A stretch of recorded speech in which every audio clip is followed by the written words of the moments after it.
Alright, welcome back to the channel. I am Jonathan. This is where I have been posting art lately.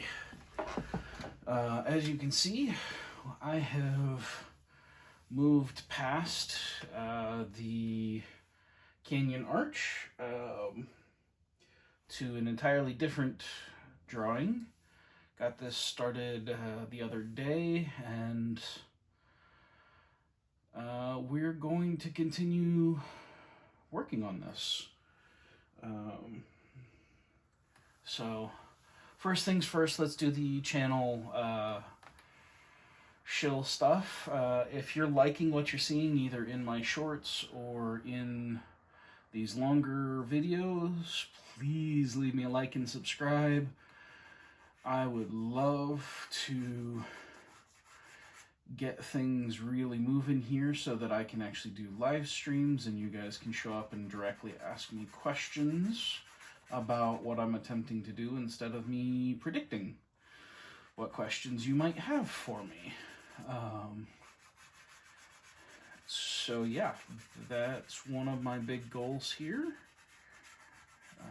So anything you guys can do to help drive up my subscribers and audience awareness would be greatly appreciated.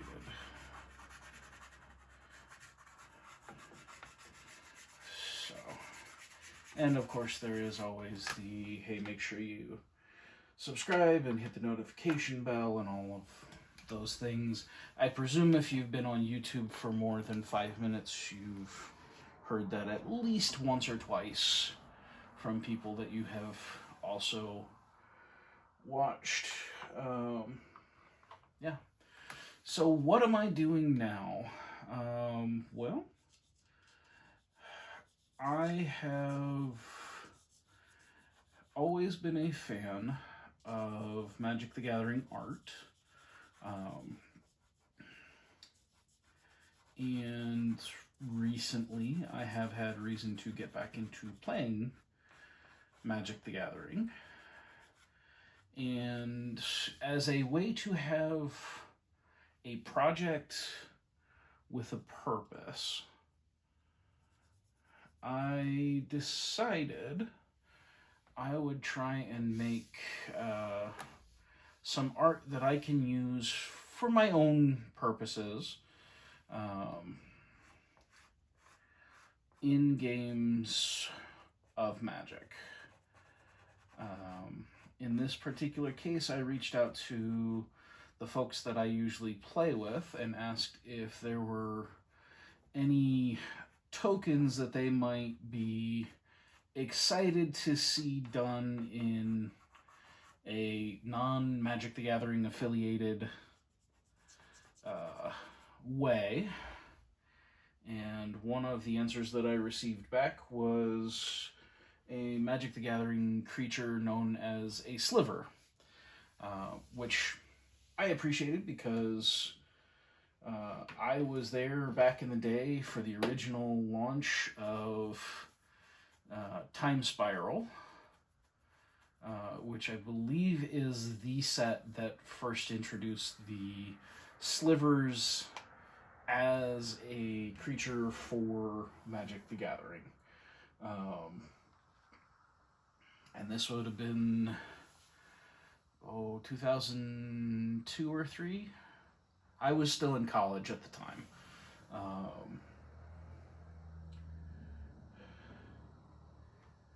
And I fell in love with the notion because these are creatures that I believe have, at least implied, they live in a hive mind, function in a hive, which is a very intriguing concept. And in game terms, this means that any abilities that slivers have means that all other slivers in your game area also have that ability.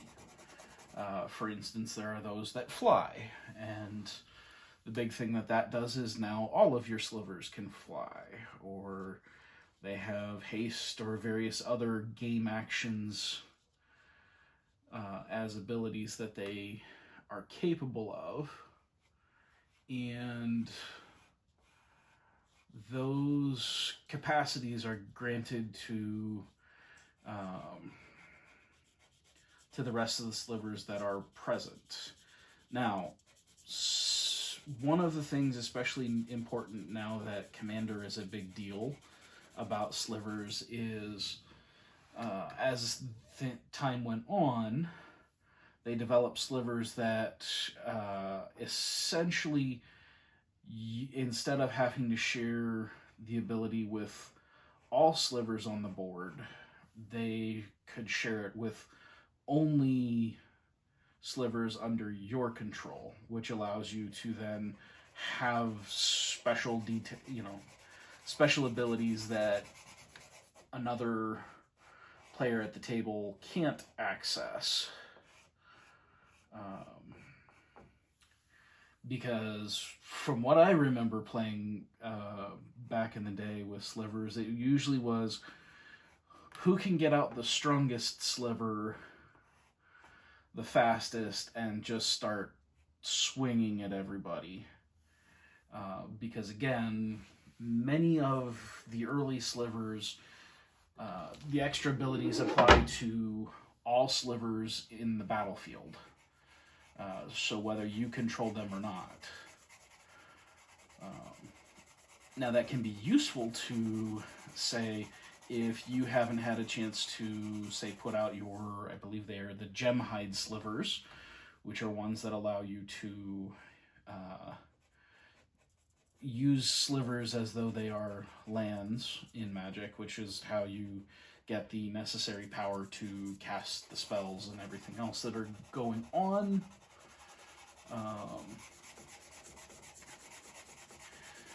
But if your opponent maybe dropped that, well, now all of your slivers have that ability, even though you haven't put it on the board yet.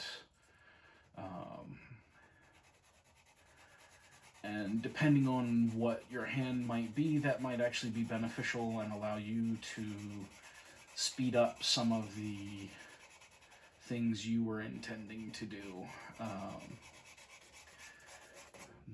But yeah, and I have just always enjoyed the general idea of what a sliver is. So they are snake-like creatures. Generally speaking, they have two major tail-like projections. They have a singular scythe-like arm, and their heads are generally also in a rather scythe-like configuration. They don't actually have eyes. And yeah, it's a very interesting, very alien feeling of creature design, which to me is a lot of fun. And again, the notion of the strategy of playing as a sliver player, where you've got to figure out, okay, how can I get the best benefit out of this, or keep my opponent from gaining abilities that will be useful to them while their board is stronger than what my board is, but not leave myself open to defeat while I'm waiting to put out stronger creatures.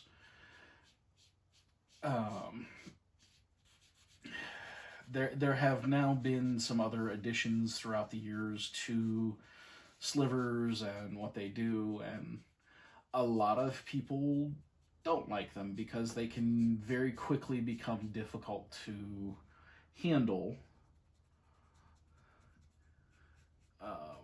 Just because it is very difficult to remove a person's capacity to use a sliver ability.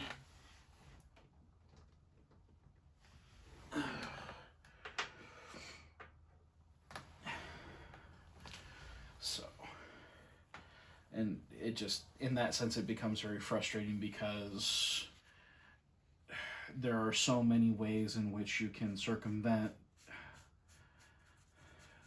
certain issues that they cause. But like I said, part of what I want to do here, part of why I'm drawing this is I will find online a place where I can have cards printed. Figure out how to do that in a way that makes the most sense for me and what I can do. And then these will be things that I can give to people as presents, and a way of getting people my artwork that is useful. You know, I will put whatever caveats I need to. For one, I don't think I'm going to attempt to put any of the appropriate designators that certain Magic cards, like even the tokens, tend to have certain things that are there for that. I don't want this to be... Because WotC and Hasbro are very defensive of their stuff, and understandably so, I'm not attempting to pick a fight with their legal department in doing this. It's more, I have the skills and interest to make art, and this is a way that I can possibly get something that can be seen out there. So to the point where when I build a store and can hopefully get things to where folks who have seen my stuff either here or however else they might come across my work can order this, and can even order the card of this. But it'll probably be something like Alien Mind Snake or something like that. Just to keep it more generic. This creature in particular is pretty unique to Magic and its lore. Which is why, like I said, I want to be careful because, yes, it's fan art and all of that, but understandably, Magic the Gathering, if you're not in the family, I have heard a good deal about them taking more efforts to be sure that they have preserved their brand. And that's part of the reason why, instead of trying to do named cards and the like, I'm pretty much going to focus on things that people could use as tokens if you're playing the game. Because again, I am a small-time artist. I am not attempting to compete with a multi-billion-dollar multinational global operation over a hobby game that makes them millions of dollars. And I don't even necessarily want to focus on calling, like, I may call them my token creature collection or my token collection. And again, for videos like this, it'll be clear that what I'm proposing in making these is to have things that a player could use in place of the official tokens that WotC releases, but not attempting to step on any toes by being too crazy about it.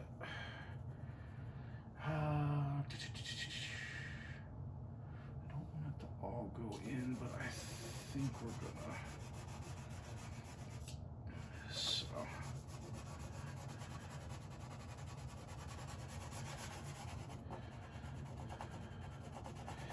So, and the other thing that I will do is I move on to some of the other creatures and whatnot that I have plans for with this.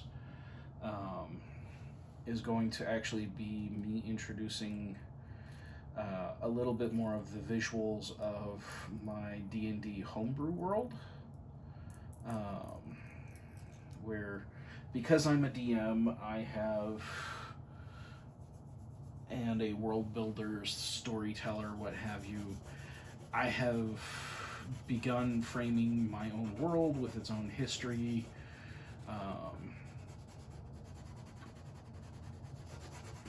things like that, and this gives me a way to explore visually things that come up in my D&D world, but I don't necessarily want to fill pages of a book or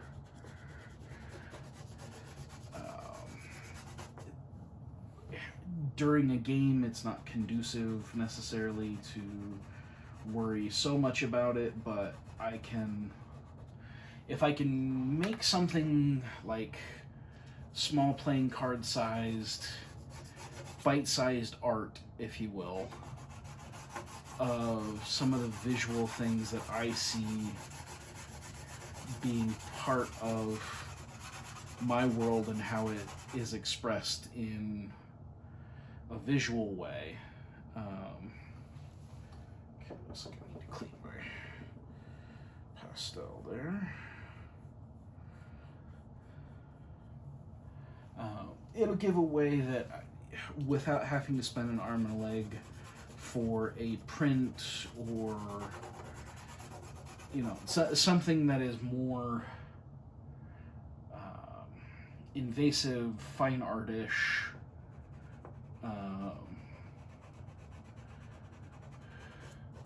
I can do something that's a little bit more what I heard once described as a lifestyle item,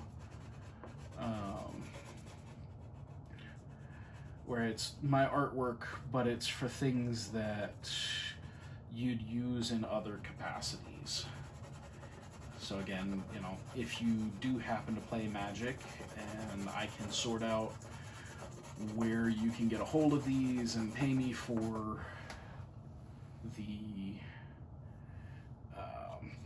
forgetting one. If you happen to like, say, what I'm doing here with the Sliver, if you like how this turns out, you can get that and have something that is, you know, my artwork. You can support me, and who knows, maybe doing enough of these and making reference to this as my intention to use it, who knows. It's possible my artwork finds its way to WotC, and I get to have a conversation with them about contributing.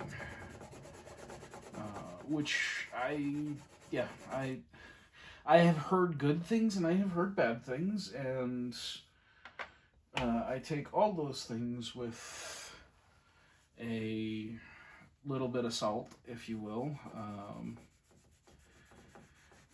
just simply for the fact that everybody's experience is going to be a little different.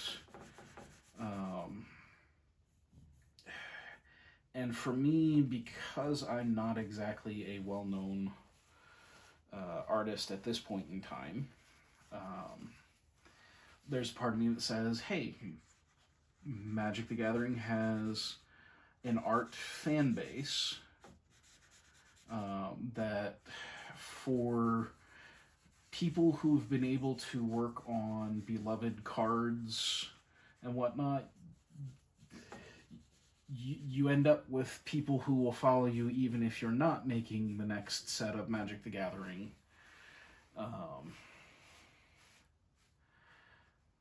And that is a way that I would absolutely love to trend. And so I will have to see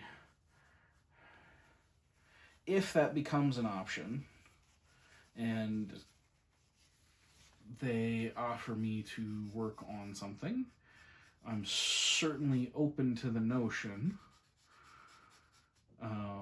But yeah, we'll have to see if I feel like details in the contract make sense and that I can live up to my end of it and all of those kinds of things, because you don't want to botch a big deal like that, because that also ends up getting out that you were either very difficult to deal with, or there's just different ways that it can have an impact. And so, like I said, I'm gonna have to see if that ever becomes an option. Do I feel like it's the option I ought to explore or not?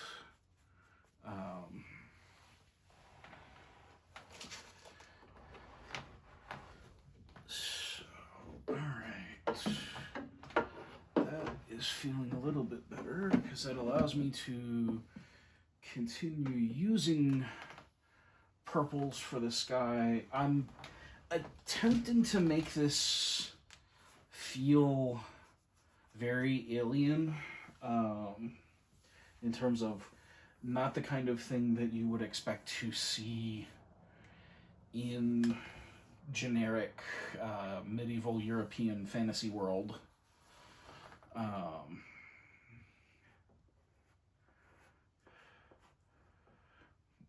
Just because,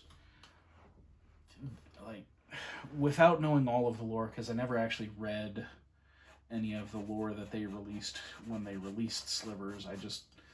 They showed up, they were some kind of strange invasion force, and now they are a part of magic and its history and things that can happen, and I love that for them.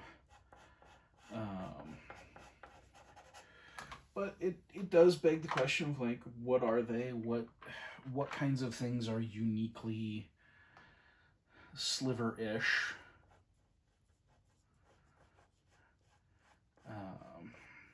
Because they sort of have these assemblages of body parts, and it really depends on how that sliver has been specialized as to, like, the kinds of things that you're going to be expecting to see from it.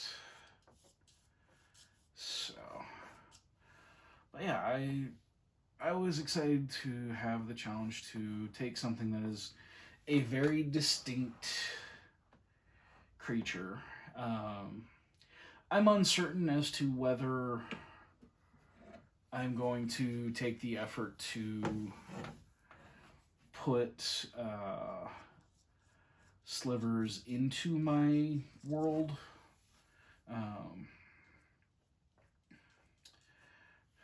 If so, I think I would have to feel like I can build a good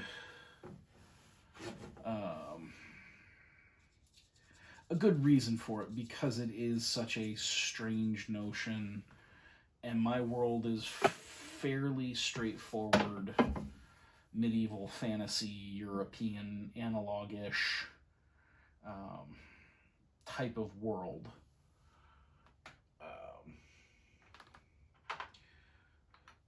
So going too far afield would feel like I'm straying from my roots in my world, and I don't want to do that. I'd like to have, even if I have a different visual perspective.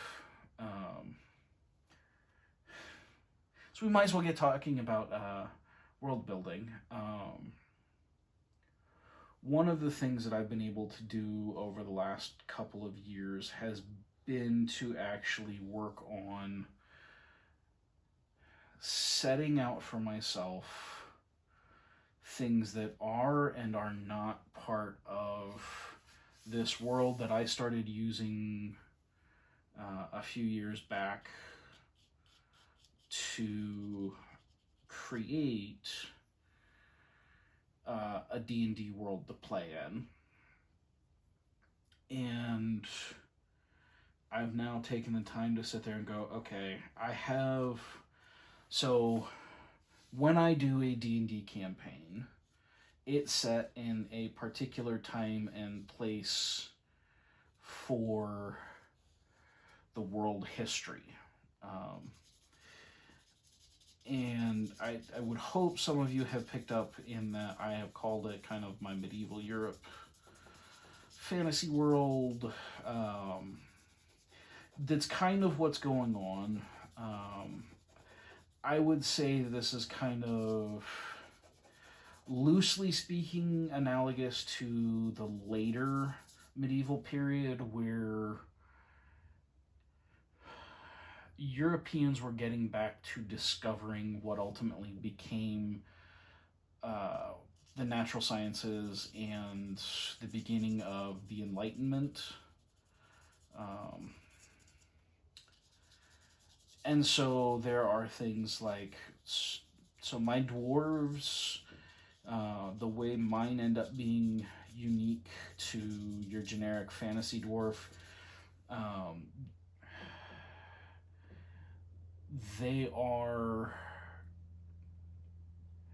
they're viewed as the scholars and the academics. I have a feeling if I write the fantasy, like the literature for it, whatever their version, whatever Canalin's version of the Renaissance is going to be, a lot of those initial, shall we say, rediscoveries and breakthroughs that really pushed the medieval European feudal system to the breaking point,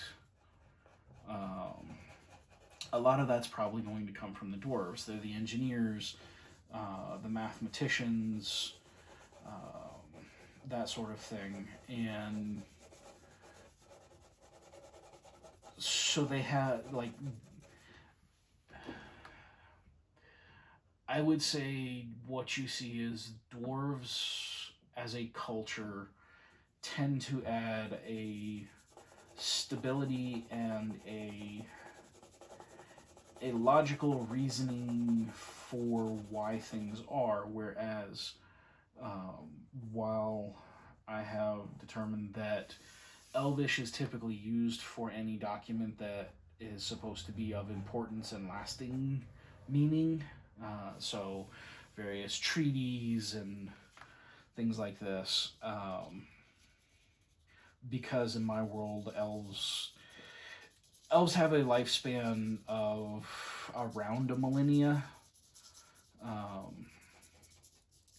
So like in many ways, I'm the main ruler at this point in time in the kingdom. Her family took power within one lifetime of the elves, so it is a very, very new civilization or interpretation of civilization. Even though they're doing their best to continue the notion of this is exactly the same as all of the empires that came before us. It just, the people who had charge before we took it from them were showing their weakness, and we don't want the empire to crumble, so we are going to take control of it and make it ours. And so treaties and things like that are written typically in Elvish. The imperial language is largely based on Dwarven runes, though it has been altered. Like, there is what you might consider strictly Dwarvish writing, and there is imperial writing, and those are not quite the same alphabets. Partly because some of the things that make complete sense in Dwarvish and the way that dwarves make their language sound is not as simple and easy for human and halfling throats to copy. And so, much like the development of, say, English, and that there's a certain level of some letters of the alphabet get removed because we don't use the same sound that we did 600 years ago to speak about certain words. But yeah, so if you ever get a chance to sit at my table and play D&D with me, the world that you'd be stepping into is kind of a world where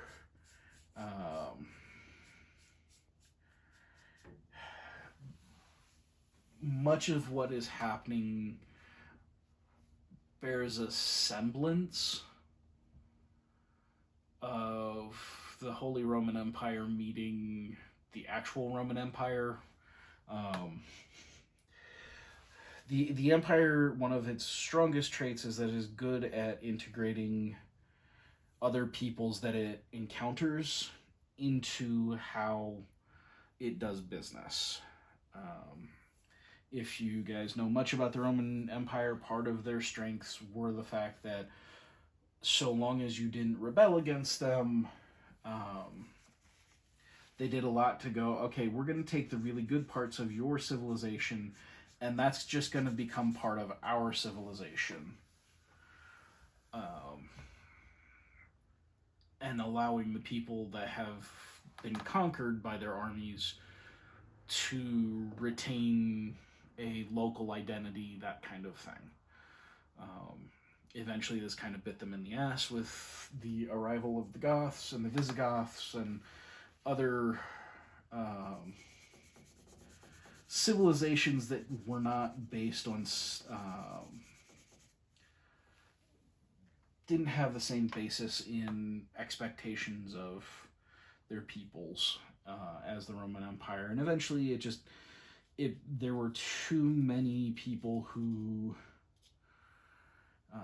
didn't see Rome as being for Romans, and that you could become Roman. And there are plenty of other people out there who can explain those kinds of things to you far better than I can, because they've actually made study of the subject as more than just I'm kind of loosely interested in what's happening here. And so I strongly suggest, if you're interested in those notions of reality and what happened with certain human empires, go find the folks who have invested the time and effort to teach themselves about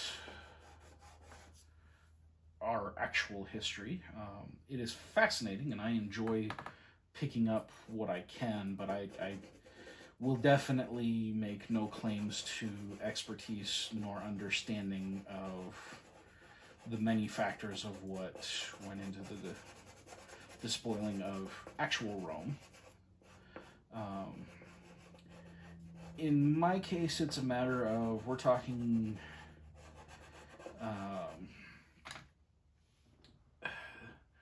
the history of the world, such as I have created it so far, follows a lot of what I know of our own ancient history. I have an Alexander the Great analog. He goes by the name of Darren Thunderhand. If you come to my table to play D&D, you'll be playing in Darren's Watch, which is so named because he built it.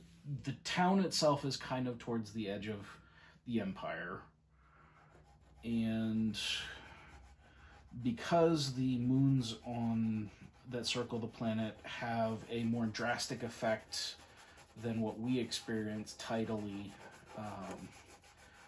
around here, even though the city is built on a lake. It is a lake that has enough violence in its reaction to the lunar cycle that it needs wash houses. And so he built one. It's not actually in the town, it's about 5 miles away.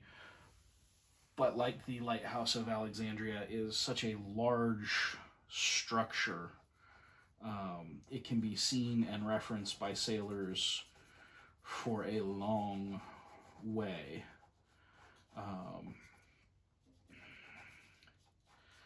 But there's all kinds of places all over that portion of the world, because it was actually the portion of this world where he came to power. It's his homeland, what have you.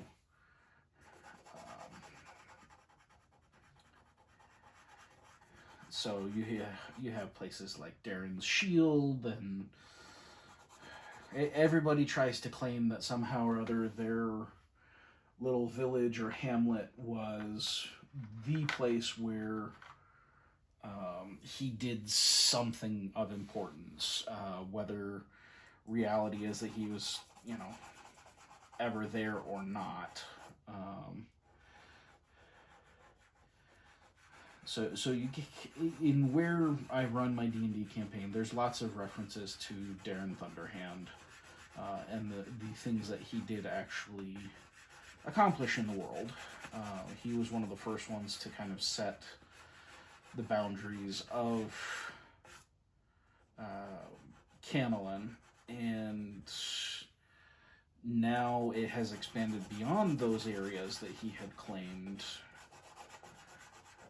But they still he's still kind of one of the founding figures of the Empire of Canelon.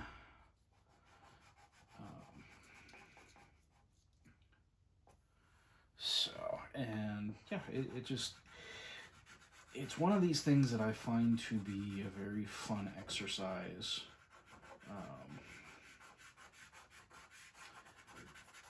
To go through. Like I said, I have given dwarves kind of this place of prominence as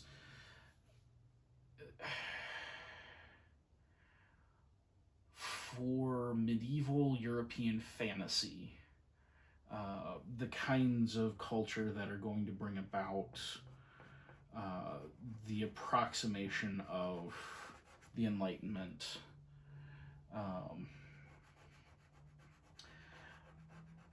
If you're curious about faith, this is kind of another place where I break from kind of the traditional D&D. You have to have a pantheon of gods, and it's kind of got to be sort of what in terms of human religion would be kind of more an animism thing, wherein the expectation is that there is a god who's in charge of the power that you are attempting to invoke. So there's a god of luck. There's a god of death.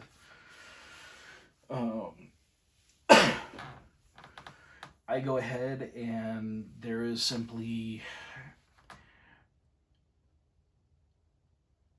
God, his enemy, and the powers that be. So there is place in my world for the various strong celestial and demonic powers, but rather than having what we would consider godhood, even in some of the early polytheistic religions and understandings of the world, these are pretty clearly seen as the powers, say the power of lightning, the power of wind, are beings created to keep those natural forces in check,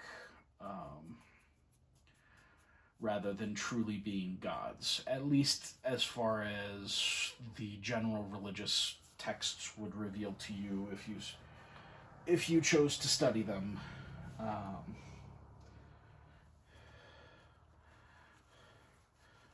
And again, part of this is a reflection of my personal faith. Part of it, though, is the ultimate meta game. Because ultimately I am the creator of Canalin and the things that happen there. And so, like I said, I hesitate to get too deep into the theology and philosophy of it, but that was the big reason for me to design the religious context the way that I have. It also fits the medieval European fantasy trope a little bit more closely because you have a church that has branches and influence in much the same way that the Catholic Church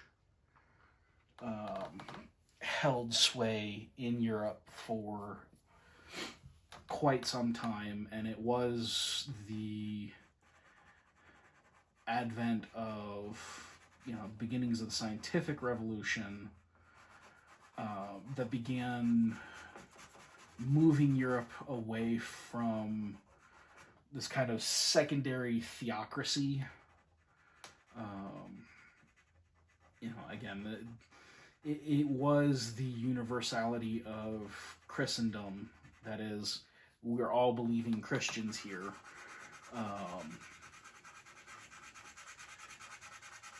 that led to things like the divine right of kings and some other policies that really started putting pressure and division into everyday life for the people that were living there,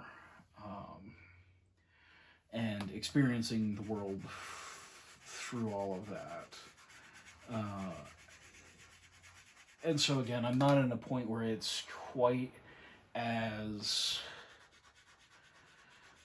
total of a control over the populace, but it is definitely the kind of thing where if you wish to be seen as a useful member of society, you're making sure you're celebrating the various feast days and things like this.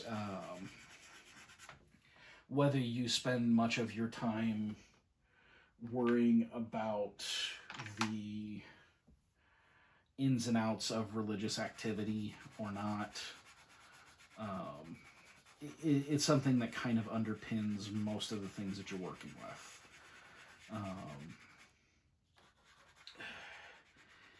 And the Empire has a certain level of vested interest in encouraging those kinds of behaviors, and all. And I allow players at my table to determine what kind of attitude they take towards that sort of thinking. I do my best to present things like that as the people you encounter in my world think generally that, as opposed to saying it absolutely is that if you follow these rituals, X and Y is going to happen, that kind of thing. It's leaving enough room for my players to interact creatively with the world. I just kind of give them you might run into concerns.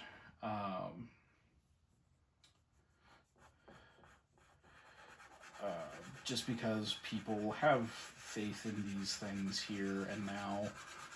And so that's going to color some of the ways in which they interact with something that you might be doing. Now, because I don't find the way most people treat undead these days to be especially compelling.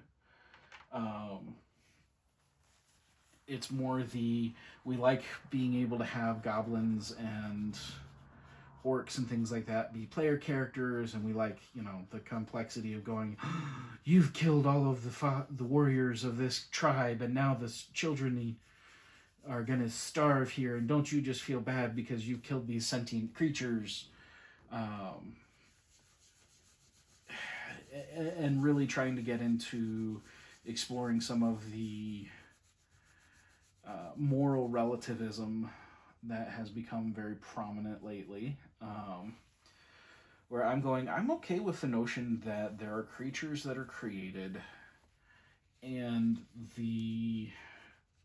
or in my case, I would go, I tend towards more of a Tolkien-esque descriptor here, where it is,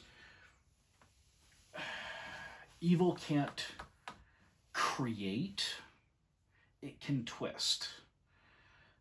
And so what you see in the orcs and goblins, they're twistings of the mortal races to something that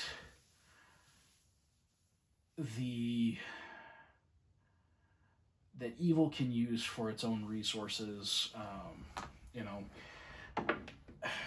I haven't decided if we're going like full Uruk-hai breeding pit. Essentially, they're just springing out of holes in the ground to be bad guys to be thrown against the enemies. And even here, I'm not dictating that they are necessarily simply evil. However, in the world, if you come across goblins, orcs, what have you, ultimately, kind of like in The Wheel of Time, they're going to attempt at some point to try and eat you. Which is not to say you can't talk to them, like Rand talks to Narg in Eye of the World. It's not like, they can't reason out things like Murdral, what have you. Some of them are better at it than others. They are individuals in that sense. But generally speaking, if you come across orcs, goblins, ogres, trolls, all those many kinds of older, more traditional evil race type creatures in my world, they're going to act pretty openly, aggressively, and to the detriment of your health and well-being. And again, I also do put in there, I don't come out and say, no, you can't play this, no, you can't do these things. It's most people believe that.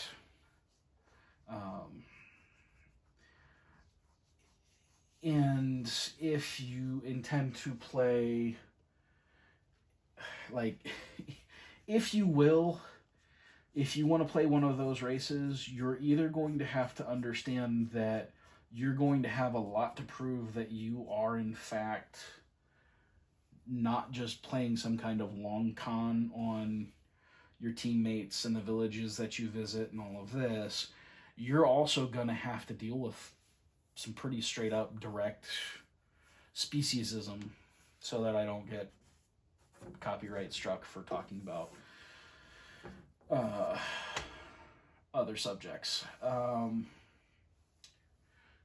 not copyright struck, but just reported for talking about things that I'm not really talking about, because the context for which I am talking about them is very, very different than in the real world.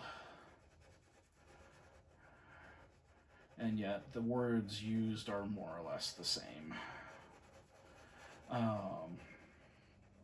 By the same token, I've told several of my players that the character that they want to play is going to stand out in a crowd. And if they're okay with that, then I'm certainly willing to work with them on what that's going to mean, how they interact with the world based on that, what's likely to happen to them because they are showing up as this unique kind of creature. And I had one who has decided she wants to explore that, and I had one who decided he'd go a little bit more traditional races, just to not have that be part of his experience. And I respect both of them. I'm enjoying playing with the gal who decided that she wanted to play the first and currently only Warforged creature in my world. And quite frankly, so far we've been having a lot of fun with it. By the same token, I'm perfectly fine that the other guy who was considering actually playing a Warforged as well decided he didn't want to spend much of his adventuring time, sorry about the jostle, he didn't want to spend the adventuring time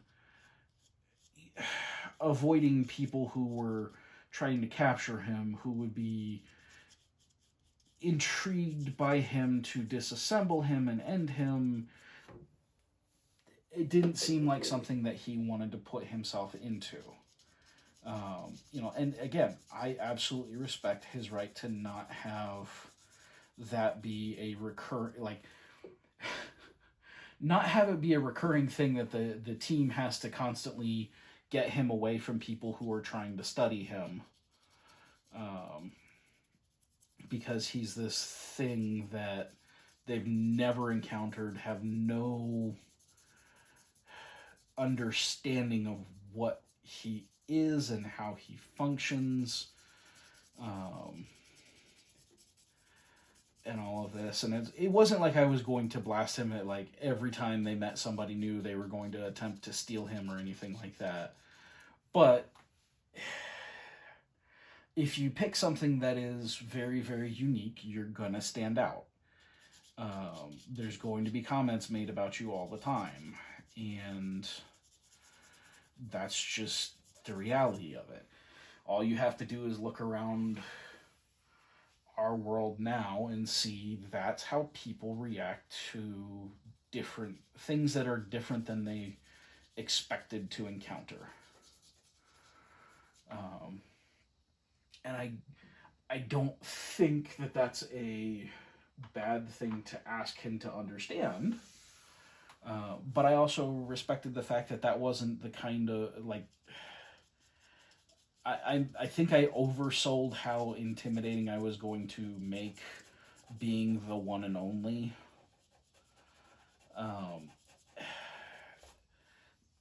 And I think some of it might have been the understanding him as a player, at least at that point in time. He's continued to play and evolve with our group to the point where I think initially that was an intimidating notion for how he likes to play, and that is perfectly fine. Because having a DM, GM come in and be like, okay, well, understand, like, depending on what happens, you're going to wake up in places you didn't go to sleep in, and people are going to be trying to pull parts off of you, trying to figure out how you function. And that's not necessarily a fun game to play.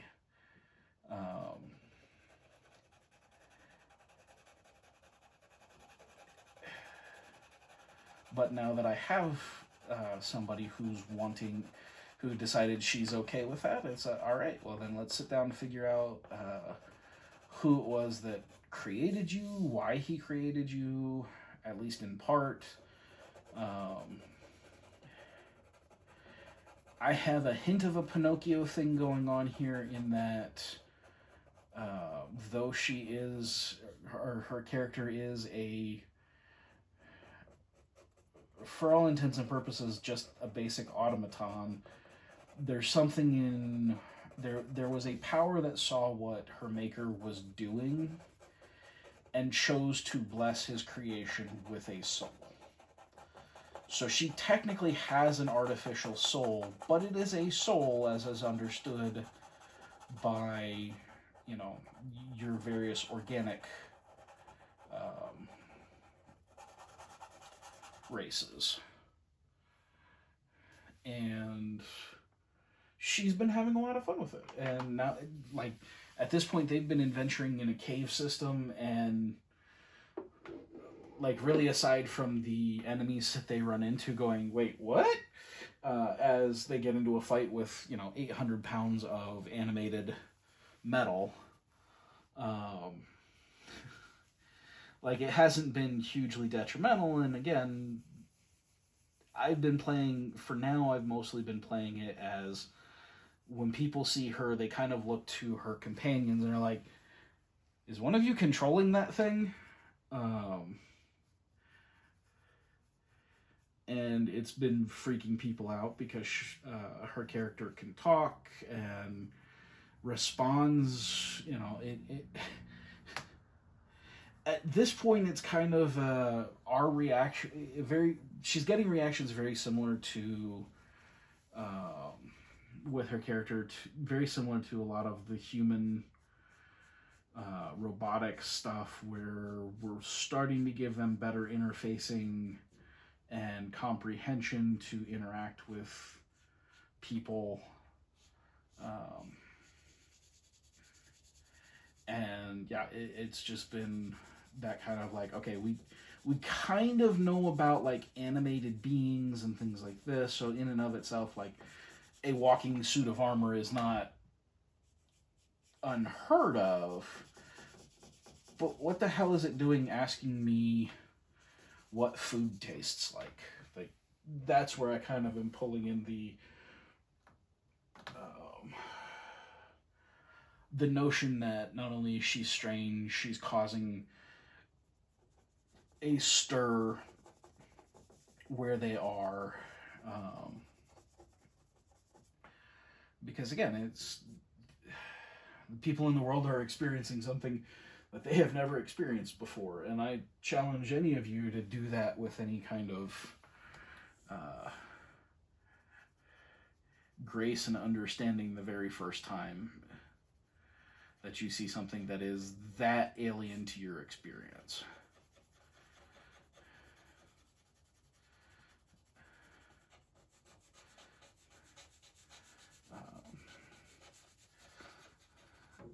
But yeah, I try and integrate a lot of the official D&D things,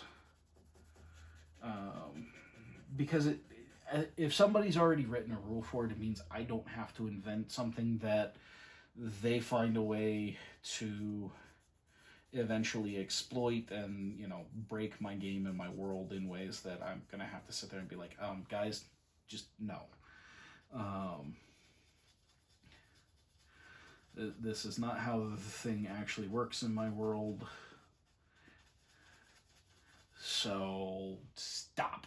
Because I don't like having to say that.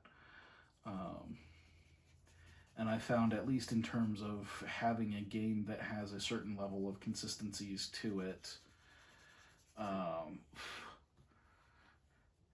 using the material written by the people who are responsible for developing the game in the first place is a fairly stable way of at least knowing what I need to arbitrate at the table.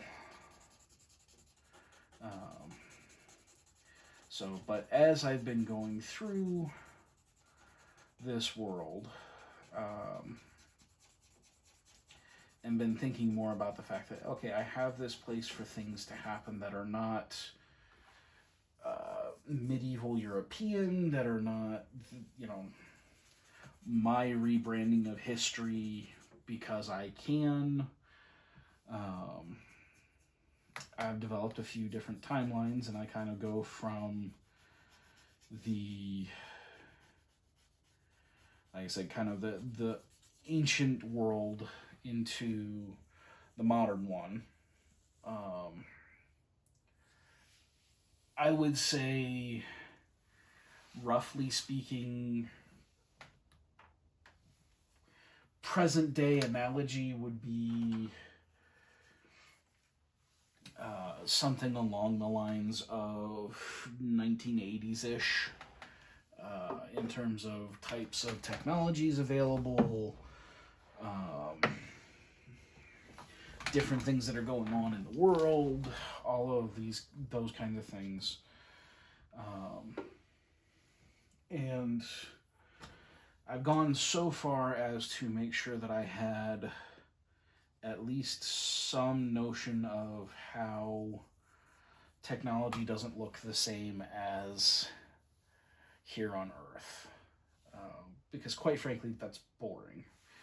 If all they're going to do eventually is invent the Model T, well, then why don't we just play a war game or do something like Axis and Allies instead of playing a role-playing game? Because I don't feel like that brings anything to the conversation to discuss, like, okay, what does it actually mean to be a human being? And I feel like a well-done RPG gives you that chance to step outside of our current worries, fears, what have you,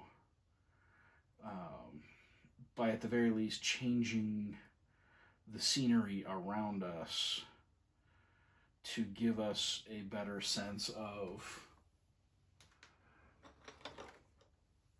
what could be, and how do you take things that people believe now and make them into something that you go, okay, what's another way this could have progressed? You know, in some cases I'm talking like, okay, how would you have changed technology? You know, if it's not a human mind that invents the thing, how would a different thinking being answer the same question?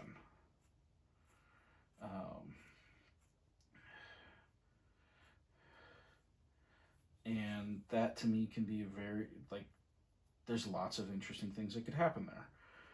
For me, I have not really introduced the notion of firearms, gunpowder, any of those kinds of technologies in the world yet. They'll be coming, because part of what pushed the development of gunpowder and using it as a deadly technology came from a European necessity for making many troops able to handle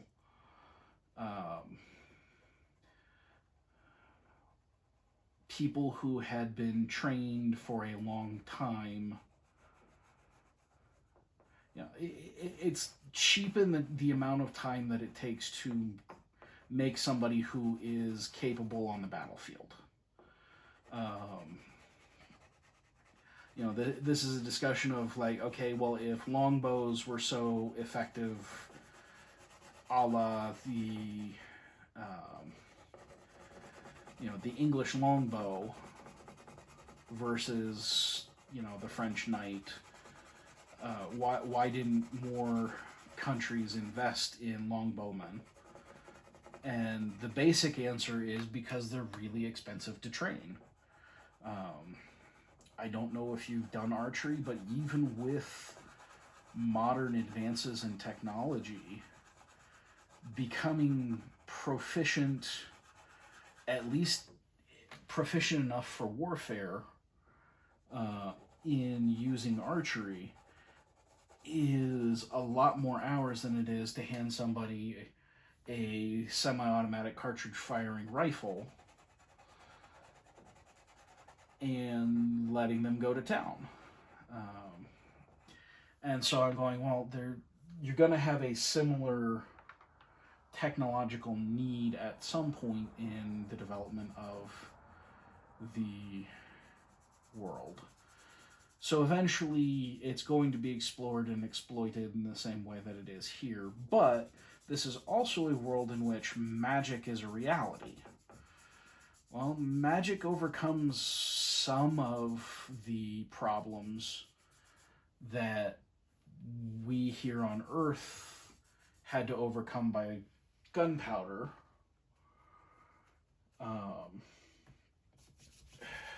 So while I do allow that there's probably some folks that make like fireworks in the world, and so it's not as though gunpowder is unknown, but for now its usefulness as a tool of war has not been discovered because there are enough magic users, and let's face it, a reasonably trained magic user does become more effective in the long run than the time and effort to develop the early stages of firearms. You know, when a cannon was a particular diameter firing a particular weight of shot, and not just kind of a general term for a large bore projectile thrower, if you will, to not get too tangled up into technical terms.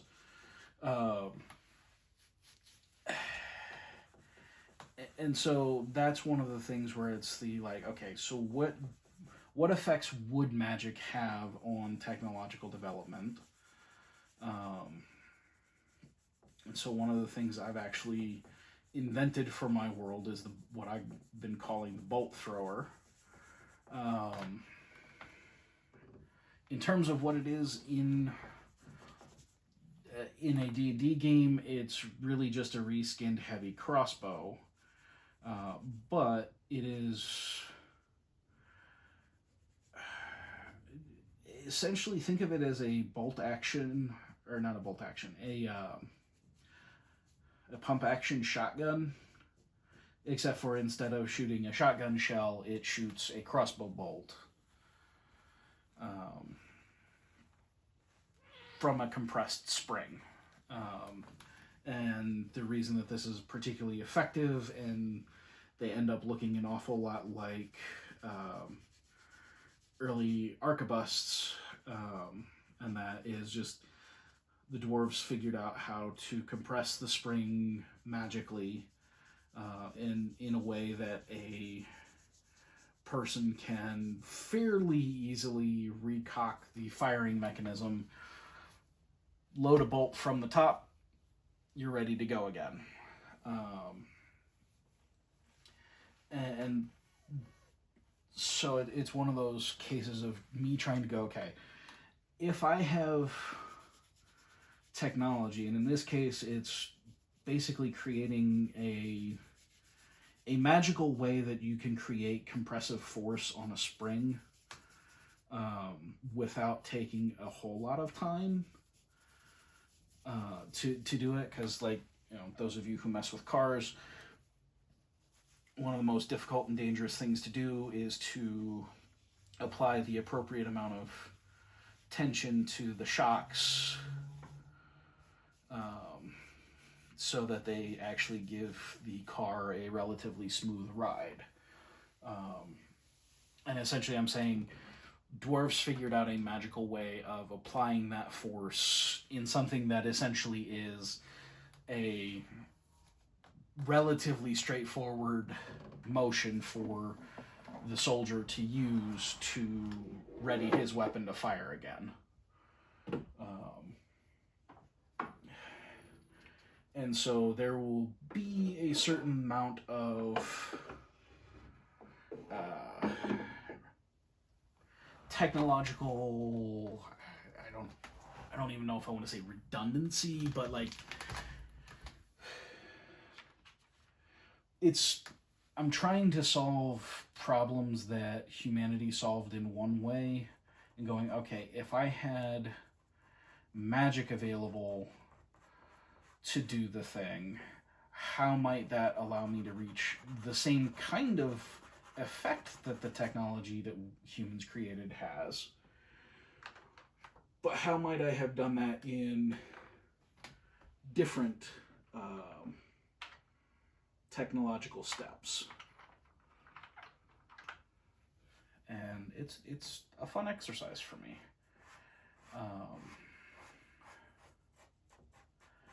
I know that's not everybody's cup of tea, and that's okay.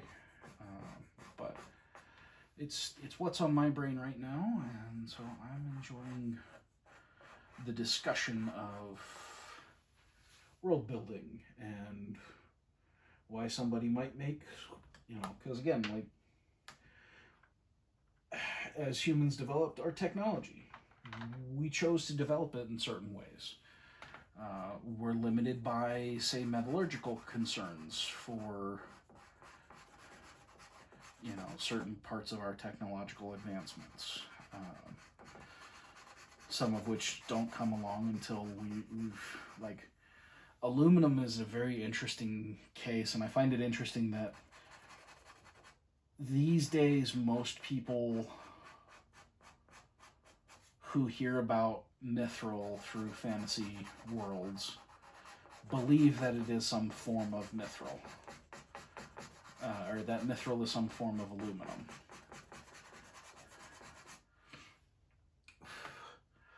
My makes me think of a series of books called the book series is the Divine Dungeon series. The first book in it is called Dungeonborn.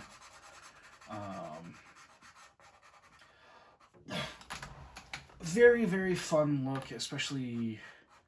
So if you don't like reading what I might call higher prose fantasy, and you want something that's written a little bit more in a familiar day-to-day vernacular, they're very strong books for that, which is not to say that he doesn't use his words well, but there is a distinct difference in language usage between the Divine Dungeon series and, say, a Brandon Sanderson novel.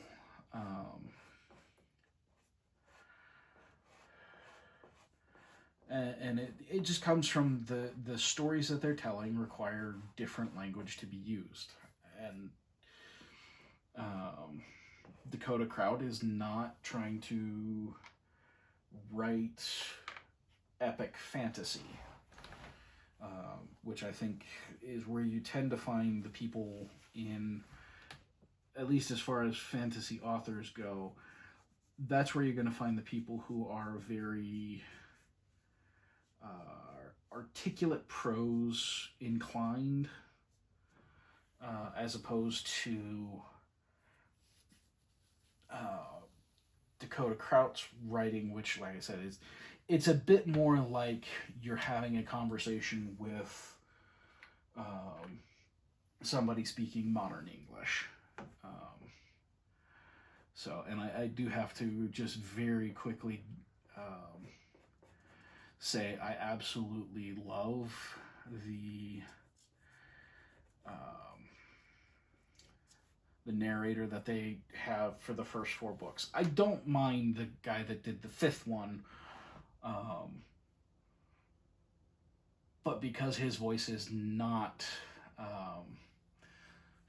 the other guy. There's a few places that it gets to be a little bit trying after you've heard the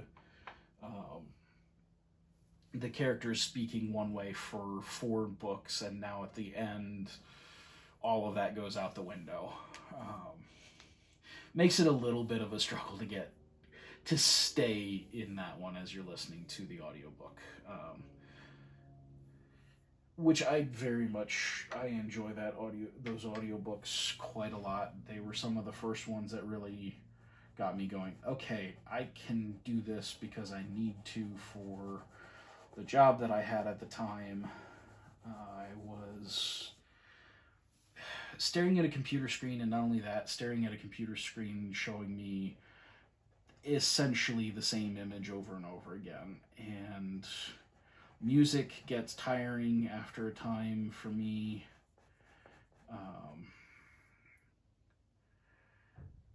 And podcasts, at least some of the ones that I was doing, it was like I had to stop what I was doing to make sure it advanced every half hour or so, 15 minutes, and I'm like, I'm spending more time doing this than I am listening to my stuff, which, I mean, obviously it's not that, but it definitely was feeling more invasive.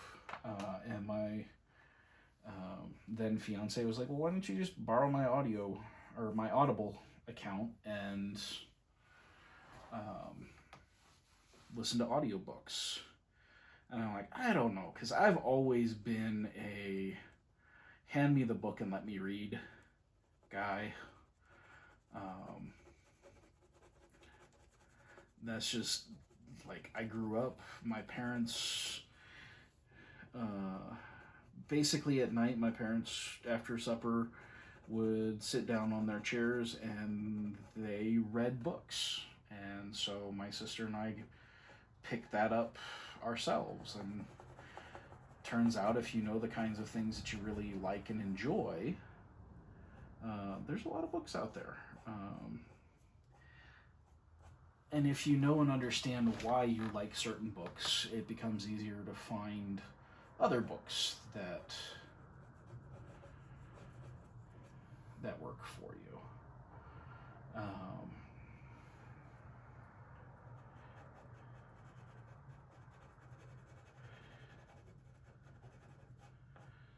But in the Divine Dungeon series, he definitely makes the case that essentially aluminum is important, and then when you enchant it by way of how he makes enchanting work in his world, it becomes mithril and is in fact a sort of an arcane metal as opposed to just simply metal.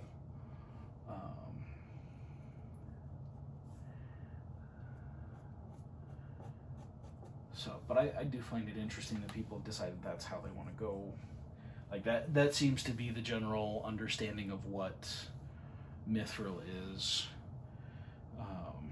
as opposed to thinking of it as just like super silver, which I would say is kind of how Tolkien introduced it. Although I can't say that he's the first one to use the notion of mithril. I just know that was the first place I encountered such a thing.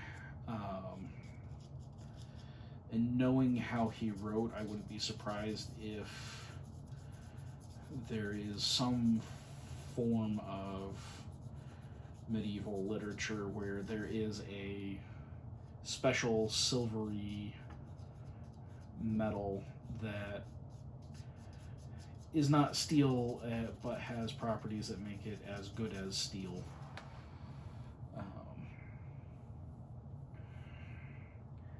Though I would guess from my limited knowledge that that's actually probably some form of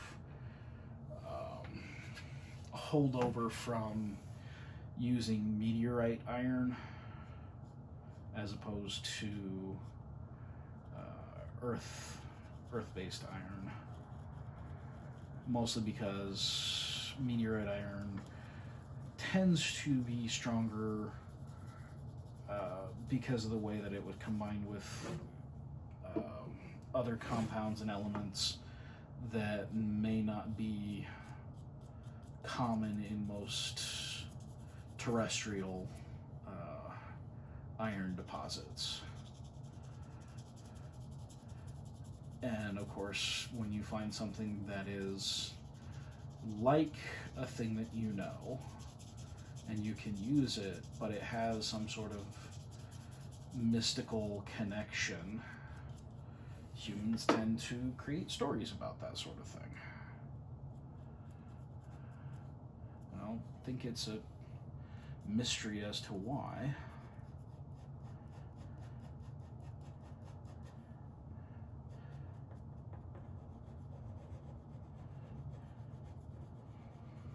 So, but yeah, I've been playing around with this world and this notion of, okay, what does history look like if we throw in similar elements, like I said, going back to my discussion of, you know, having somebody that's kind of an Alexander the Great analog, where a good chunk of the world that he touched does their best to draw its legitimacy by invoking him in the things that they do and progress and so on.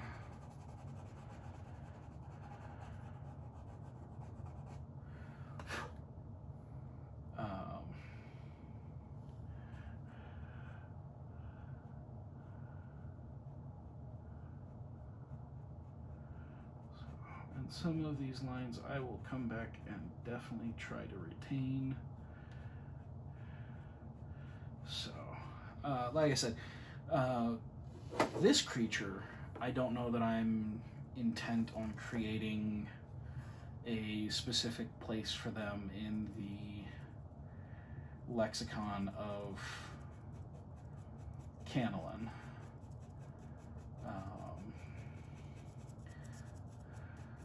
Just because, at least as far as I know,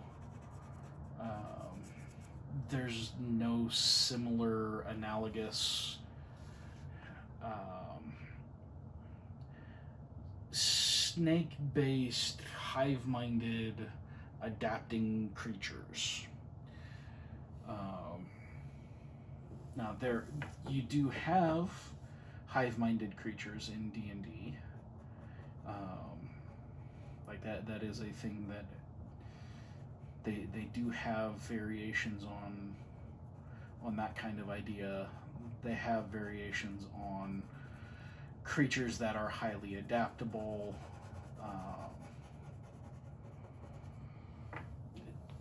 All of that kind of thing. But I don't see the need to try and invent the wheel. And because of what these are, they're not the kinds of creatures that are going to show up often on the material plane.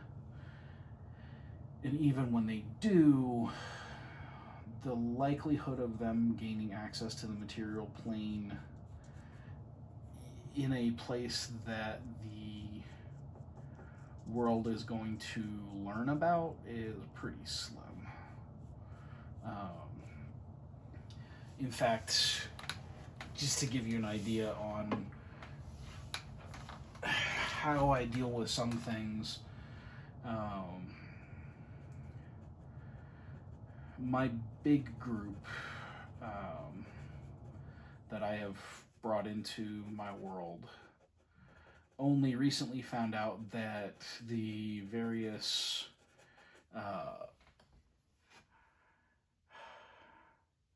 animal anthropomorphization creatures are actually real.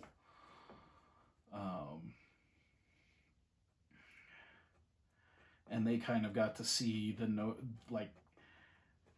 how news of that got into the world. And by the same token, as I think would be relatively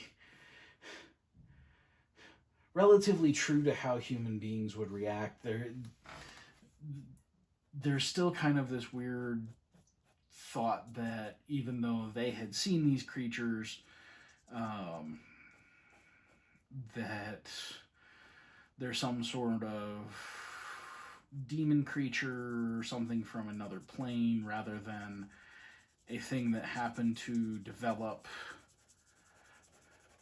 in another part of the world. And again, this is where we come back to part of the reason why the anthropomorphized creatures haven't made it into kind of normal society at this point is they live across an ocean.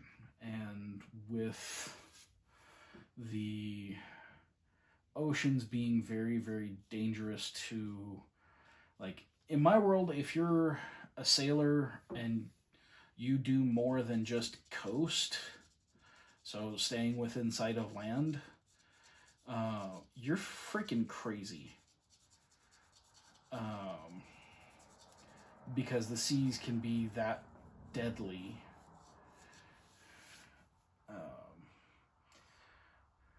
So, and it just, that, because of that, there hasn't been as much push towards ocean exploration, learning navigation, things like that. And essentially, the guy who stumbled upon this animal island did so because he got caught in a storm and blown ashore on this island. And, you know, it became a whole big thing.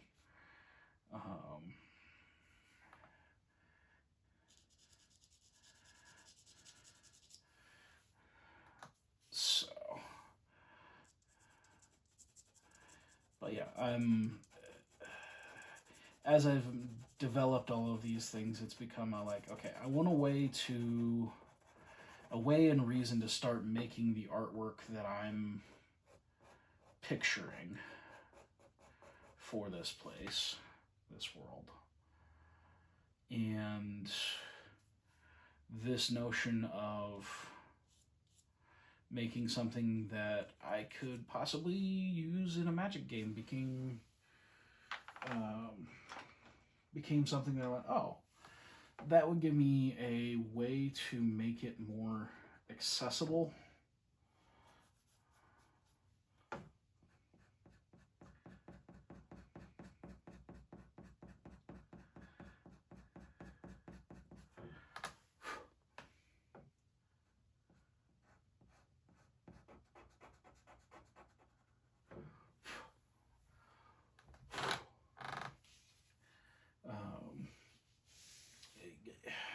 And give people a reason to buy some of the work.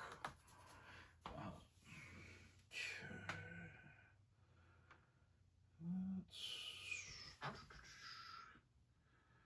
see, the bright white.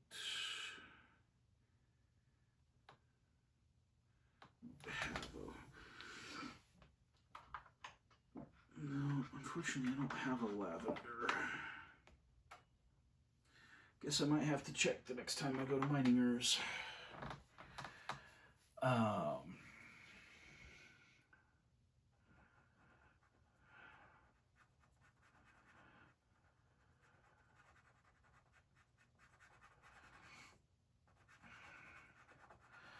But yeah, that's where the notion of doing this came from.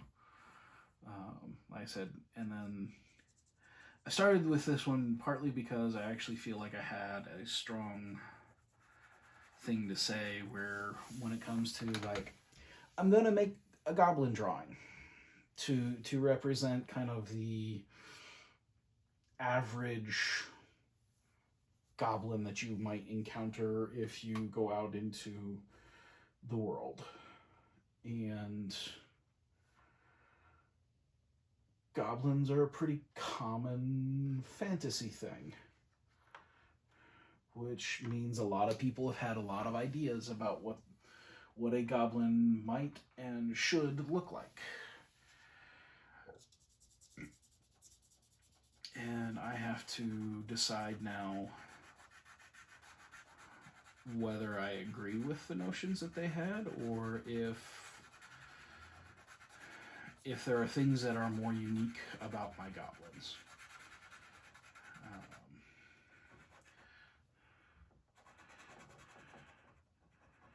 And visually speaking, so far, I'm still a little unsure how I want to say these are Kennelan goblins, as opposed to generic goblins or Tolkien goblins.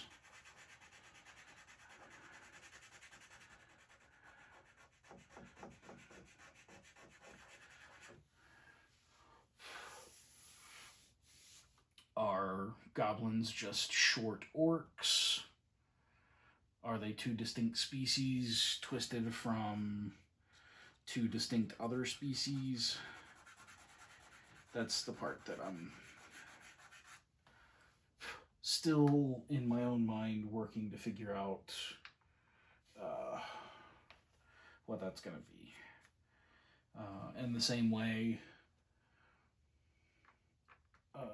like, one of the things that I did think of, for all that I don't think I have a deck that needs it right now, but bird tokens are a thing. And I'd see, okay, do I want to do something very literal? Do I want to show off what natural history drawing I have the capacity to create? Or is this, or do I try and invent a Kennelan bird that is very distinctly a bird that exists solely in my imagination until I get it drawn? Because one of the things that can be problematic with fantasy is everything looks unique. And so you kind of leave your audience without a great touchstone. And sometimes when you do that, you end up spoiling the world a bit, because people are just like, what in the heck are you talking about? And if you're Brandon Sanderson, you leave the fact that your main characters are human as the touchstone for why they live in a coral reef that is not that is swept by a hurricane every few days. And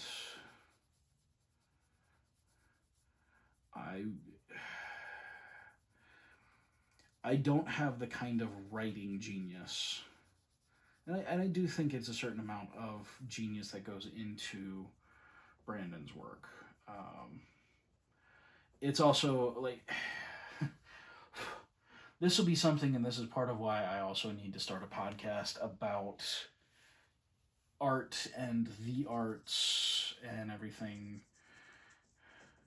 so that I can spend the time discussing what I see. Because, of course, one of the things that really annoys me is when people are like, oh, you're so talented. And I'm like, I have some talent for visual art.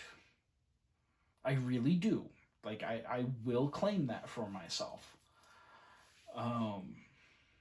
But at the same time, much of what they're going, oh, you're so talented, is not actually my talent. It is my study of the world and my materials and putting the time in to get good, son. And so it's one of those where it's like, I don't want to take away that talent has its place. And this, like I said, this is one of those where I go, I think Brandon has talents in the way that he tells his stories that are the kind of thing that not everybody is going to be able to do what Brandon has done, and that's okay. By the same token, I love listening to his lectures about writing and you realize he's not sitting there going, well, I was struck in the head by lightning and God passed along to me this brilliant story, partly because he's not starting a cult. Um, though I've seen certain fans of Mr. Sanderson that flirt with that line, shall we say.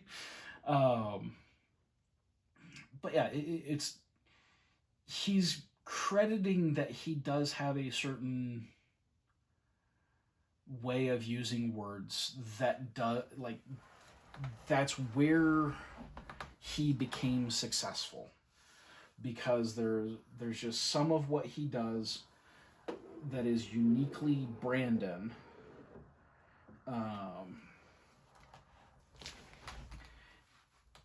And therein lies the things that we might point to and call talent. And the same way here, it's, one of the things that I do think I have a great deal of talent, which is a less, it's something that I have been able to do with little instruction for maybe not the whole time that I've learned to make art, but it was the kinds of things that drove me to keep at it even when things were difficult. It's this somewhere around 6th grade for me.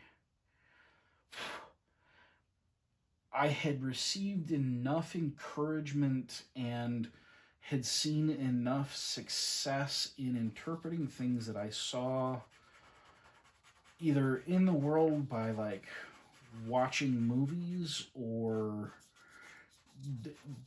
I've been lucky enough when I was younger, I got to go up to the mountains quite a bit because my grandparents had a cabin up in the Appalachian Mountains, and that meant I got to go up and see some really cool stuff up there. That I feel like a lot of it kind of played in different ways to things that I enjoy playing with visually. Sorry, my nose is really itchy today. One of my first, I would say, quite successful drawings, which I don't have because unfortunately my art teacher lost it, was a pencil drawing that I drew after watching a National Geographic special about the orcas that they had, at that time, relatively recently discovered, that would hunt sea lions by throwing themselves up on the beach, and like they had figured out that if they traveled fast enough, they could still see their targets up on the beach, but they could wash up, hit the sea lion, drag it out into the ocean and drown it and eat it. As you might imagine, for somebody who's in 6th grade, that's like a hugely powerful set of images to experience. And so I set about trying to create my version of that, and I did. I want to see it again.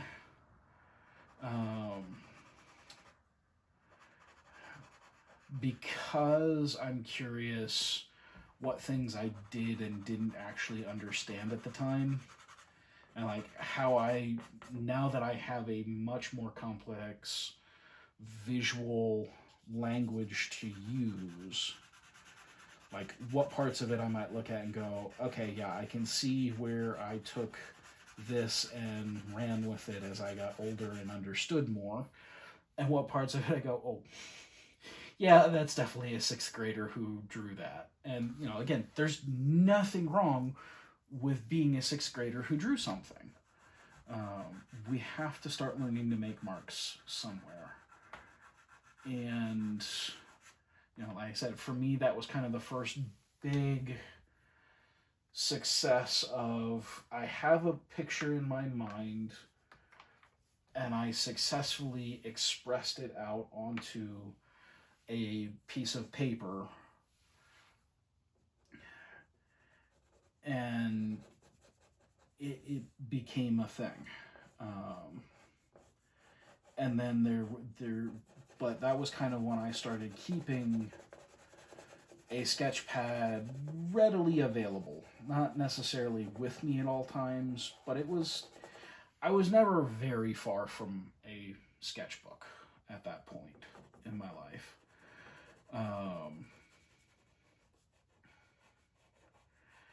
And so it was, part of what got me to the point where I'm doing this is I spent years drawing things. And I realized early enough I really like doing this that I could put myself at the feet of some other good artists and have them point out and correct the what I would consider the more naturalistic tendencies in me. Again, I'm here drawing an entirely fantastic creature, but I'm attempting to do it in a way that looks relatively realistic, like it could exist in our world. And that has been termed, so I understand here on, particularly online, it's imaginative realism. So what the subject that you're doing is not necessarily a real person, place, or thing, but you have treated and attempted to render it as though it were a real person, creature, place, or thing.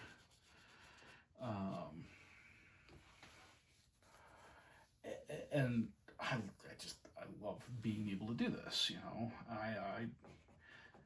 Like another big step forward for me was one of my teachers in high school. He worries more about surreal art, and I would almost say comic exaggeration, because he does do caricature work. But he was one of the first people to take me to go from drawing dragons as just, oh, hey, here's a strangish lizard thing, to, well, what if you took that strange lizard thing and added on, like, give it arms like a gorilla.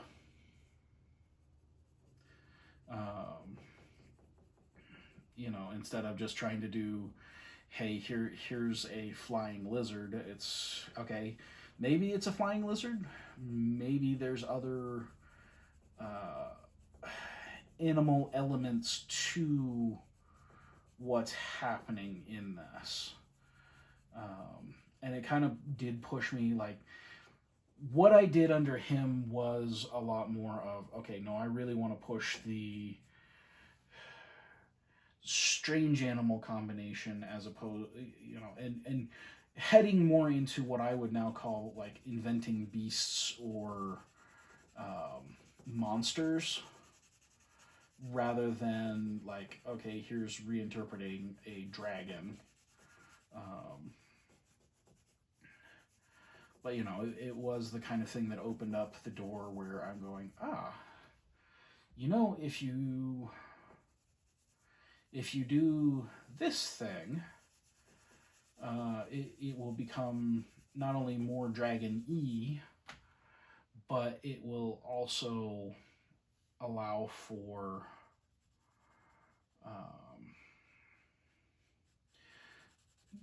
like, you can look at a dragon and go, okay, well, what if instead of, essentially gazelle horns coming out of the top of it, what if you do one of those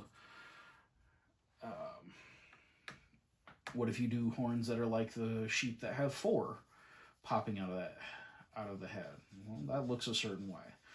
What if you make it look like ibex horns? You know, how does that alter what a dragon head looks like? You know, and really just trying to push away from there's one way to do dragons.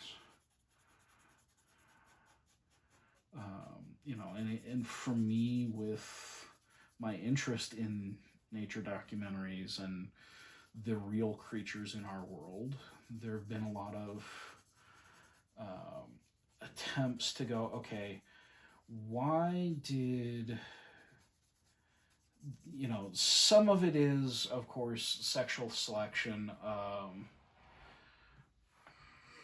where things like antlers and horns grow in particular ways because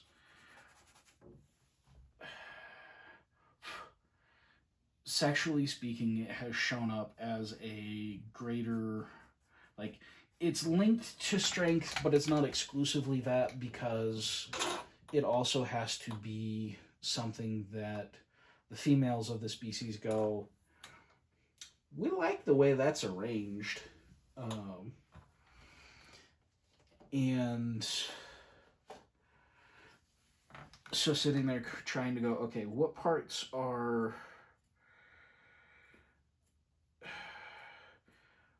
what kinds of features are based on sexual selection, what things are based on, say, the environment that this creature is supposed to live in. You know, like, if you go and look at the head of the sea dragon sculpture that I was working on, and we'll get back to working on when it's more conducive to be out in the garage.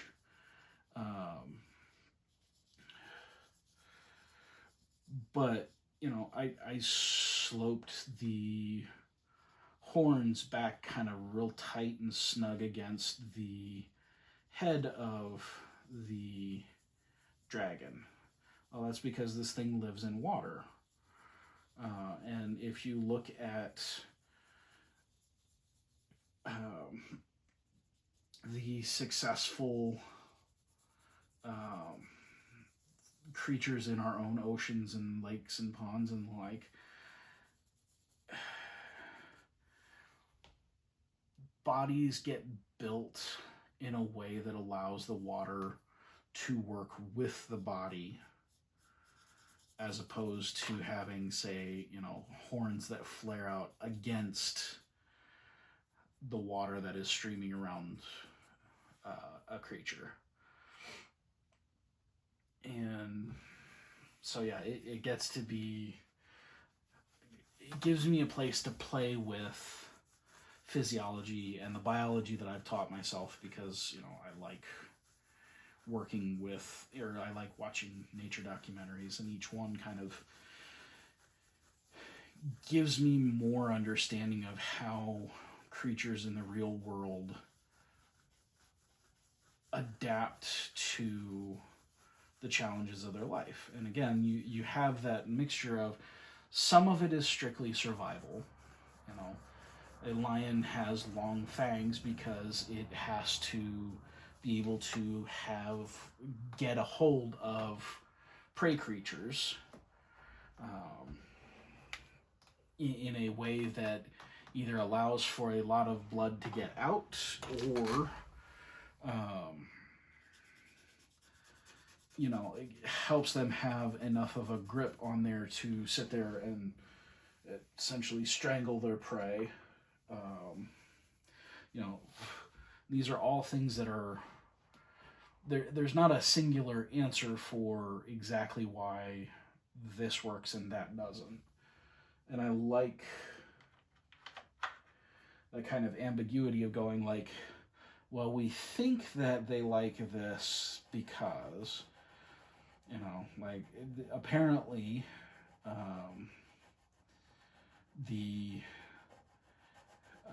most attractive of African lions actually have big, heavy, dark manes. And that, basically my understanding from the documentary that I heard that from, whether it's entirely true or not, it's a combination of, it is a mark of survival, because as we know, being in hot places with a lot of sun, darker objects absorb more solar radiation. So if this lion has lived long enough to get old and strong, it's apparently a tougher character than some of the lions that have more golden, tawny manes.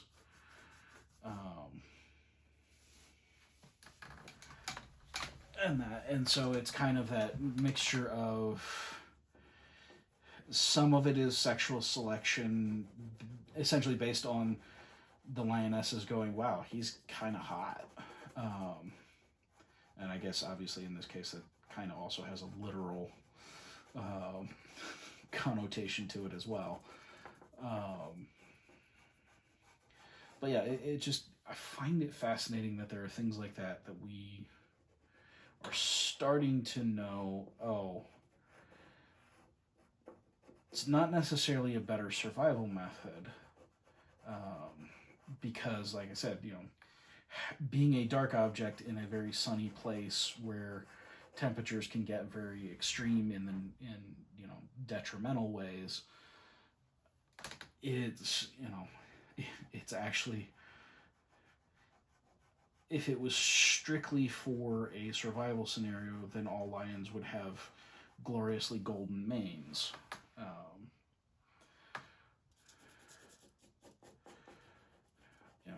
But what they're finding is actually some of the more successful male lions don't, and it's kind of the same reason I think that we see, like, when you hear about albino creatures, one of the things that tends to come up is they tend to be very aggressive versions of whatever species they happen to be.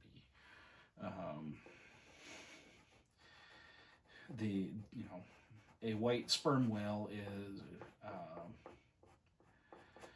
is actually said to be one of the most aggressive sperm whales out there.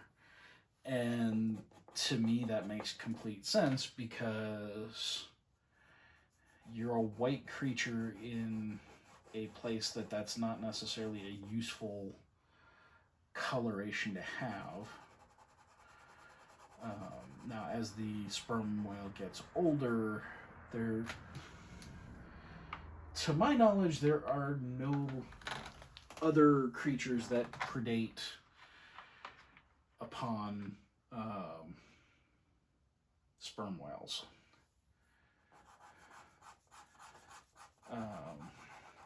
So if you can outlive the season where you're small enough that orcas look at you and go, you could be tasty, very, very tasty. If you can be aggressive enough to make it through that, you've got a good chance of becoming an adult, and that aggression that kept you alive is going to be, it's going to have become a part of you in a way that aggression might not be part of a more normally colored sperm whale. Because you've had to fight for your life for a lot longer and a lot harder. And there are other, I've heard of anecdotal things where other creatures have kind of that same, the albino version, because it's so easy to see and thus become a target of prey in in its youth, the ones that you see that make it beyond whatever youth is for that species are the more aggressive. And like I said, I think that's in part a learned behavior.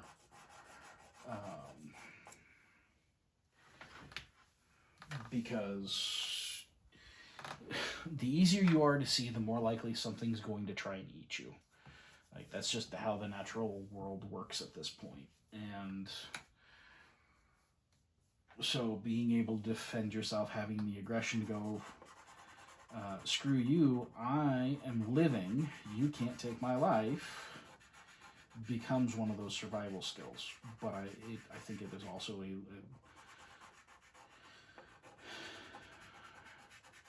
I don't think they're by nature particularly aggressive creatures.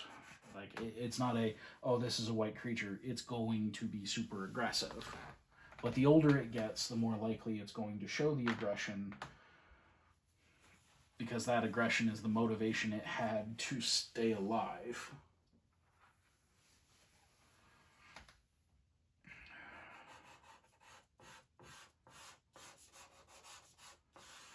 Don't worry, we'll come back and get that. More shape.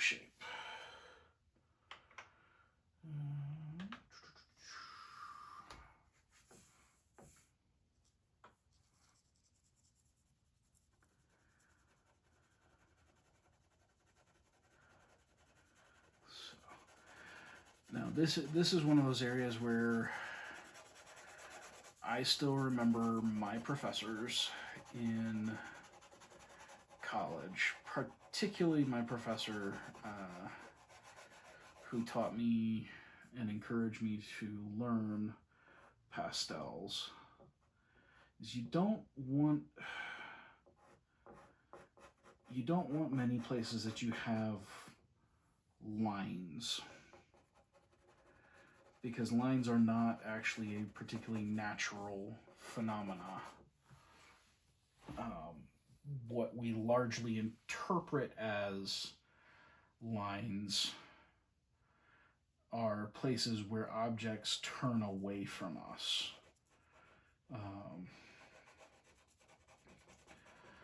Let's take, for instance, a statue on a pedestal.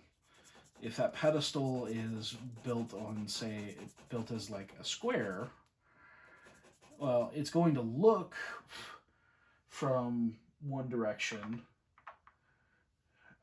Here, let me grab something and demonstrate it.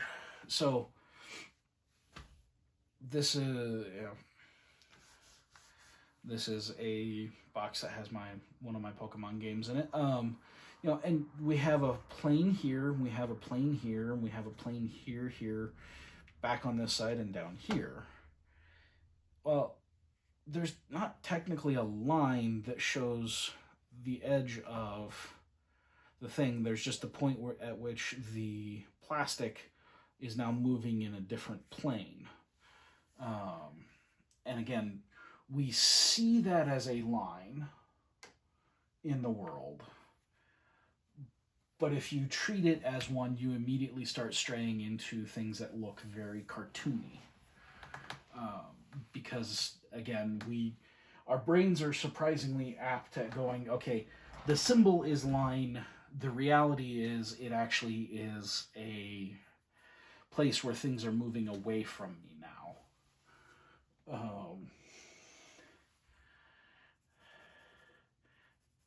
And so that's where we have these very intriguing ways of sitting there going like, okay, if your drawing feels very flat, is probably because you've relied too heavily on line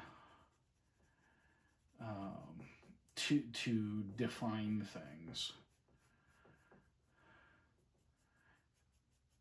as opposed to acknowledging, hey, this is more simply a planar shift.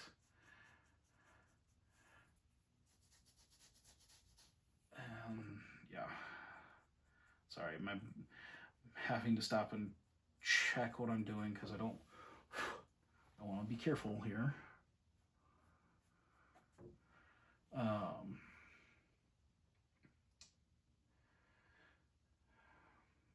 But yeah, and you can build things up in a way that it has the effect of being a line. It has the effect of distinguishing one plane from another, and yet doing so in a way that doesn't flatten out the objects that you're rendering. And it is a difficult task to sit there and go, okay, I'm actually using lines. Like in here is a perfect example of this. Is I'm using line to put down the color. But it's how I treat the actual interaction between the edge of, say, this neck scale thing. How I treat that edge is going to determine how you actually read it. Right now, it's kind of a mess because I've more or less screwed it up. That's okay. It's the kind of screw up I can fix.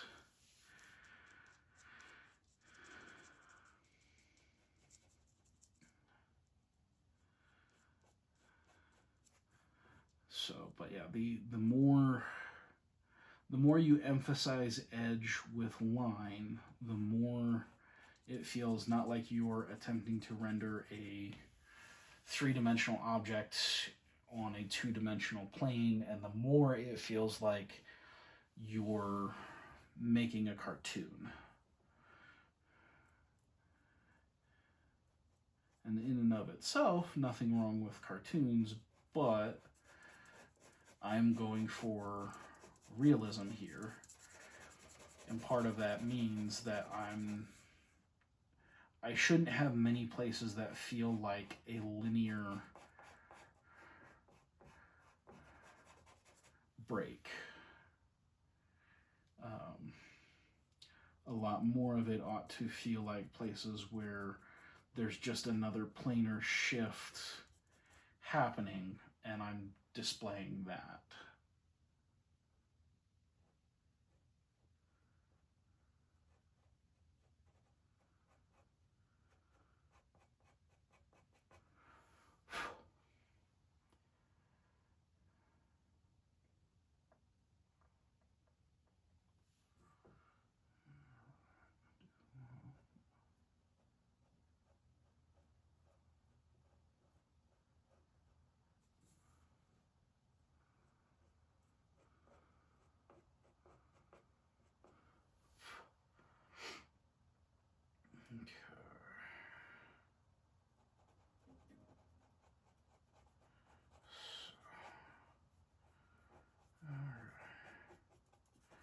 People be texting. Alright. I may have talked myself to the end of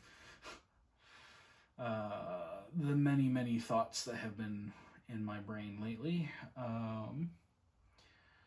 So, that being the case, let me ask again if you would be so kind, if you haven't already, go ahead and like and subscribe to the video so that I can keep generating momentum and keep working to make this something that I can do even more regularly.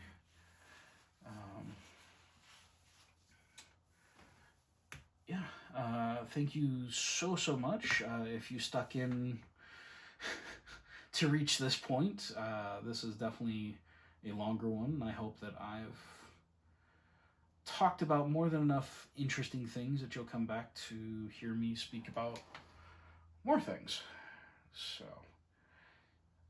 thank you very much, and I will catch you all in the next one.